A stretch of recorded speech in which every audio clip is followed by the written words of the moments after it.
안녕하십니까. 지난 시간에는 광해군과 인조의 관계, 그리고 인조 반정의 주요 멤버, 그리고 광해군과 신하들의 외교 대립에 대해서 알아봤습니다. 이번 시간에는 인조 반정과 그 비하인드 스토리까지 알아보도록 하겠습니다. 자, 반정 세력의 주요 인사인 김자점이 광해군을 찾아온 이유는 바로 인조 반정의 D-Day를 잡기 위함이었습니다. 주상전하, 요즘 전라도에서 아주 핫하다는 소리꾼을 제가 초빙했습니다. 요즘 전하 용안에 수심이 가득하신데 소리 한 가락 들으시면서 근심을 덜어내는 게 어떠실런지요? 마침 잘 됐소이다. 나도 힐링이 필요하던 차인데 고맙소. 성은이 만극하옵니다. 그러면 음력 3월 12일로 세팅하도록 하겠습니다. 그가 세팅한 것은 파티뿐만이 아니라 인조 반정이었던 것입니다. 이렇게 거사 당일날 궁에서 파티를 열어 광해군의 시선을 돌릴 계획을 수립한 것입니다. 인조 반정 세력이 집결지로 정한 곳은 오늘날 서울 서대문구에 있는 세금정이었습니다. 이곳에서 밤 10시에 모이기로 했습니다. 그런데 세금정에 모여있는 600여 명의 병력이 어딘가 많이 허술해 보입니다. 그리고 이서의 정교군 700명은 아직 도착도 못한 상황입니다. 무리 속으로 들어가 이들의 대화를 살짝 엿들어 보겠습니다. 자네는 오늘 무슨 일 때문에 여기 온 건지 아나? 글쎄, 바로 내가 궁금한 점이 그건데. 자네도 모르는가? 뭐요? 시방 뭔 일을 하는지도 모르고 여기를 왔다는겨? 환장하겠네. 이런 것들하고 내가 반정을 하긴 해야 되는겨? 인조 반정위원회는 사람은 필요한데 구할 데가 없으니 여기저기서 닥치는 대로 사람들을 끌어모았던 것입니다. 자기 집안들의 하인들은 물론이고 길거리에서 힘께나 쓴다는 사람들을 돈으로 매수한 오합지졸 그 자체였습니다. 이런 자들로 역모를 꾸민다는 것도 대단하지만 이런 자들에게 당했다는 것이 역사의 아이러니이며 재미이기도 합니다. 물론 내부에 배신자의 도움이 있었으니 가능한 일이기도 했습니다.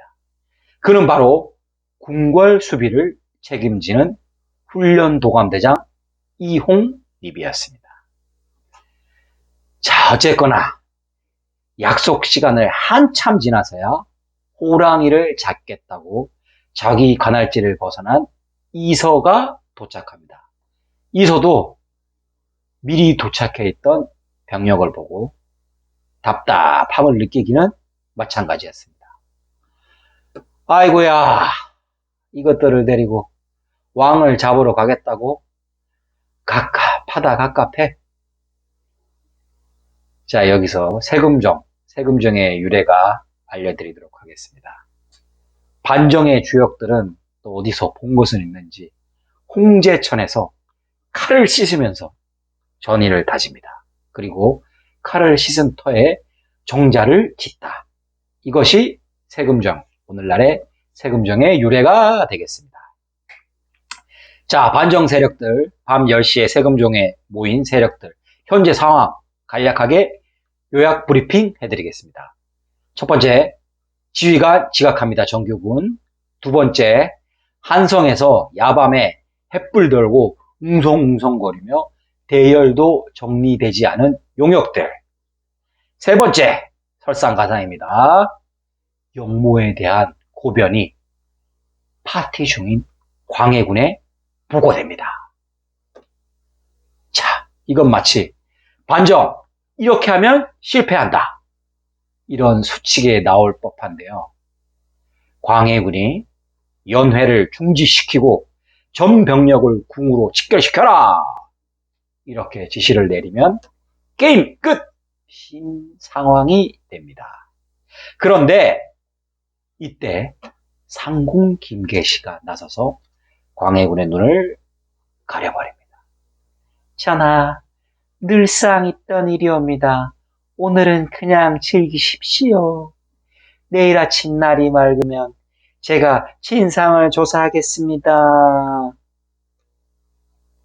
김자점이 광해군을 취하게 하기 위해 작정하고 연회를 준비하고, 훈련도감은 반정의 편에 서 있고 용모에 대한 신고가 올라왔는데도 평소 철석같이 믿고 있던 김계시의 거짓 보고에 광해군은 결국 속수무책으로 당하고 말았습니다. 궁궐에 불이 난 것을 확인하고 나서야 내시의 등에 업혀 급하게, 그야말로 급하게 버선발로 궁 밖으로 도망을 치게 됩니다. 인조반정 성공에 결정적 역할을 한 김계시는 궁궐문을 열고 들어오는 반정군을 맞이합니다. 어서 들어오세요. 웰컴. 궁궐문이 활짝 열렸습니다. 그런데 여기서 반전이 일어납니다. 전현을 당장 죽여라. 모시고 있는 왕을 배신한 자와 함께할 수 없다. 뭐냐? 그럼 내 놈들은 무슨 명분으로 왕을 패한단 말이냐? 이 이중적인 놈들아. 우리 몰랐느냐? 오늘의 작전명은 바로 패모살제이다. 패모살제, 어머니를 패하고 동생을 죽이다. 인조반정위원회가 광해군을 몰아낸 명분이었습니다. 이것이 사실이긴 합니다. 그러나 광해군이 친어머니를 패하고 친동생을 죽인 것은 아닙니다. 과거 자신의 세자 자리를 위협했던, 그리고 현재의 왕권을 위협할 수 있는 아버지의 계비를 패하고 배다른 동생을 죽인 것입니다. 사실 이런 일은 흔하게 찾아볼 수 있었습니다. 왕을 패하고 반정을 일으킬 만한 명분으로는 약하죠. 이 명분이 얼마나 약했는지 한번 살펴보겠습니다.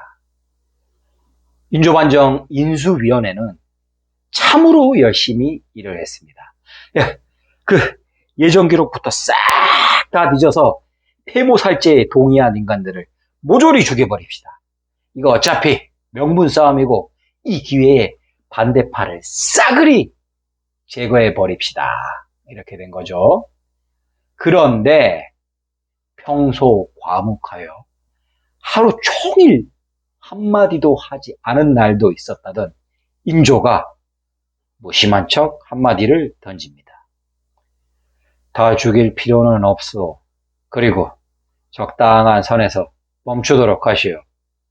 아닙니다, 전하. 제가 이 손에 피를 묻히겠습니다. 이번 기회에 싹 그냥 아주 어허 그만하려도.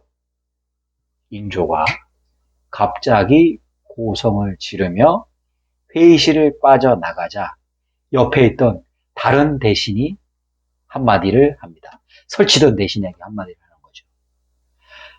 그 대감은 그 오바 때문에 언젠가 큰 화를 입을 것이요. 주상자 하나가 그만하면 될 것을. 그리고 눈치가 그리 없으시오. 사실 우리 인조임금께서도 능양군 시절에 패모살제에 서명을 하셨소. 지금 대감 말씀대로라면 우리 새 임금도 죽이자는 말씀이신데. 아이고 참, 적당히 좀 하시지. 광해군. 광해군은 어찌 되었을까요? 그 후로 18년의 유배 기간 동안 꿋꿋이 견디셨습니다. 나중에는 이 노복들이 영감이라고 놀리기까지 합니다. 어딜 가나 꼭 이런 인간들이 있긴 한데 어쨌거나 안타깝지만 왕으로서의 재위 기간이 15년인데 유배기간이 18년이었습니다. 광해군에 실리 외교가 있었다면 병자호란으로 생떼 같은 우리 백성들이 죽을 일이 없지 않았을까요? 하는 안타까움이 있습니다. 그런데 여기서 생기는 궁금증 하나. 인조는 왜 광해군을 죽이지 않았을까요? 인조의 부인이 간곡히 부탁을 했다고 합니다. 세상 일 모릅니다. 우리도 누군가의 손에 의해 내쳐질지 모릅니다. 지금 광해군을 살려두면 만일에 우리에게 닥칠 불행에 작은 보험이 될지도 모를 일입니다. 이 말은 오늘날 정치 보복을 일삼는 현대의 정치인들이 새겨들었으면 합니다. 자, 저는 다음 시간에 또 다른 역사 이야기로 찾아오도록 하겠습니다. 안녕!